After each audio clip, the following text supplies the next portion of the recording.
I decided to become a Crossroads mentor because primarily my grandson, he was incarcerated at the age of 19 years old.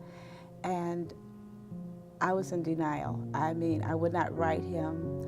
I wouldn't go visit him. I was just at the point, just total denial. And my daughter asked me one day, she said, "Mom, could you at least write your grandson? He says that Grandma doesn't love him anymore, that nobody cares about him." And he was just so disappointed that I wasn't there for him.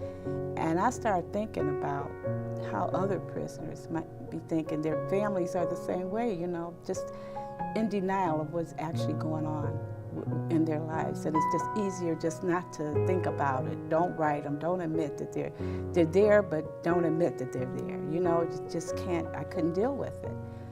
And I decided to start writing him. When I wrote him, he was just so happy. You could hear it in the letter. He was just like a different person. He was letting me know he was okay. And I had peace then, knowing that he was okay, because in my mind he was being mistreated. It was terrible. And he never said that. He just thanked me for writing him and let me know that he was going to be okay, asked me to continue to pray for him and lift him up. And that's when I had the peace about it.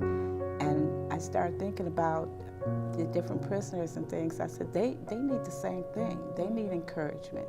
They need to know that there's someone there that cares about them. I've learned not to be judgmental, to be very careful about judging other people.